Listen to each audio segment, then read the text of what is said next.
नमस्कार दोस्तों। आज हम जनपद बांदा के बबेरू तहसील के प्रेस कार्यालय में मौजूद है।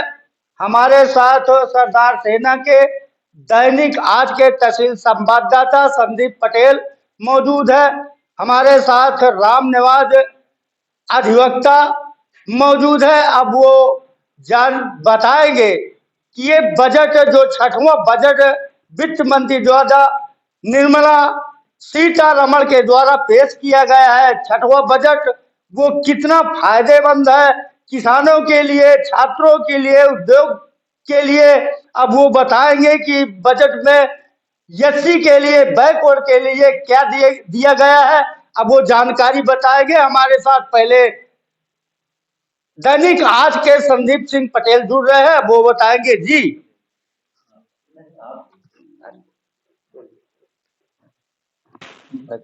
शुरू करिए उनका थोड़ा। अब हमारे साथ राम निवाज एडवोकेट जुड़ रहे हैं। अब वो बताएंगे कि बजट में उनका क्या कहना है। जी धन्यवाद पत्रकार महोदय।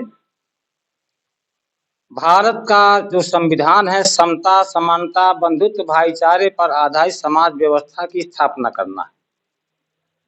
सबको न्याय, सबको आर्थिक न्याय, सबको राजनीतिक न्याय, सबको सामाजिक न्याय मिले। अगर इस नजरिए से देखा जाए तो बजट में ना तो अनुसूचित जाति के छात्रों के छात्रवृत्ति के लिए बजट से कोई अलग से निर्धारण किया गया है, जो कि जनसंख्या के अनुपात में कितना बजट है ये स्पष्ट नहीं है।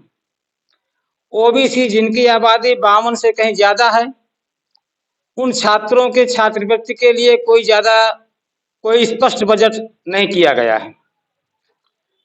जैसा कि अन्य देशों में जो विकसित राष्ट्र हैं या विकासशील राष्ट्र हैं, शोध संस्थानों के लिए ज्यादा बजट दिया जाता है, ताकि इस देश में जो वैज्ञानिक स्तर पर जो जनता के हित के लिए जो अन्वेषण किए जाते हैं, स्वास्थ्य और चिकित्सा के लिए, तो ऐसे संस्थानों के लिए, शोधार्थियों के लिए, छात्रों के लिए इस बजट में स्पष्ट व्यवस्था नहीं है। ऐसी स्थिति में हम कह सकते हैं कि ये अनुसूचित जाति के छात्रों सहित, ओबीसी के छात्रों सहित और इस देश में वैज्ञानिक विकास के लिए, वर्ल्ड लेवल पर इस देश को लाने के लिए ऐसा कोई बजट नहीं दिया गया जिससे कहा जाए कि इससे देश का विकास होगा। हमें ऐसा लग रहा है। कृषि क्षेत्र में क्या कहना? कृषि क्षेत्र में ना तो इसमें किसानों के लिए बजट कायदे से आया है, ना उनके लिए एमएसपी का कोई सही ढंग से दिया गया है। और सरकार को क्या कहना है, 50 किलो की बोरी 40 किलो कर दिया और किसानों से उतना ही पैसा ले रहे हैं। तो किसानों के लिए कोई सही बजट इन्होंने नहीं दिया है। मेरा ये कहना है, जहां तक मेरा मानना है कि ये बजट महिलाओं के हित में भी बजट नहीं है और रोजगार विरोधी बजट है। इन्होंने वहां बजट दिया है जहां से सरकार या इनके मशीनरी को कमीशन मिलता है, वहां ज्यादा से ज्यादा सीधे सीधे पैसा सरकार के खाते में पहुंच जाता है और जो पैसा जनहित में ज्यादा खर्च होता है, छात्रों में, शोध में खर्च होता है, गरीबों में खर्च होता है, वहां इन्होंने कोई सही साफ स्पष्ट व्यवस्था नहीं दी है और ना ही कोई एससी ओबीसी माइनॉरिटी के लिए कोई भागीदारी जैसा स्पष्ट व्यवस्था दिया। बजट को क्या माना जाए? हम इस बजट को बिल्कुल झुंझुना मानते हैं। अब हमारे साथ सरदार सेना दैनिक आज के संवाददाता, तहसील संवाददाता संदीप सिंह पटेल जुड़ रहे हैं। अब वो बताएंगे कि इस बजट में उनका क्या कहना है। जी बजट को चुनाव में ढिंढोरा पीटने के लिए लाया गया है, जिसमें ना ही रोजगार, चिकित्सा, शिक्षा और उद्योगों के लिए कोई ऐसा बजट नहीं दिया गया जिससे जो है यहाँ का बेरोजगार आने वाले समय में कुछ आगे कर सके।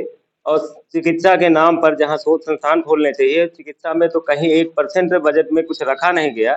तो जब अगर स्वास्थ्य ठीक नहीं होगा तो आने वाला भविष्य जो है विकसित नहीं हो सकता। मेन चीज है शिक्षा। शिक्षा पर ना इन्होंने विद्यालयों के लिए, बाकी रही बात एससी और आबादी के अनुसार जो है बजट पेश करना चाहिए। सबसे बड़ी आबादी, देश की बैकवर्ड आबादी, जिसके लिए छात्रवृत्ति की व्यवस्था है, उसमें रोजगार और आरक्षण के उन मुद्दों पर बहुत सारी चीजें हैं जो बजट में कहीं दिखाया नहीं गया। बजट के नाम पर केवल ढिंढोरा पीटा जा रहा है। भावी बजट वित्त मंत्री महोदय से पूछना चाहेंगे कि इस बजट में किन लोगों के लिए ज्यादा फायदा है। केवल मशीनरी जो उनके पर्सनल उपयोग चुनाव के समय आएगी, उसके लिए बजट लाया गया है।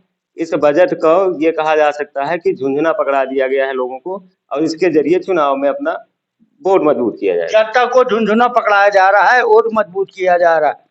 उनका कहना है कि ये इस बजट में केवल लोगों को झुंझुना दिखाया जा रहा है, पकड़ाया जा रहा है, और ये समाज के लिए, जनता के लिए कोई हितकर बजट नहीं है।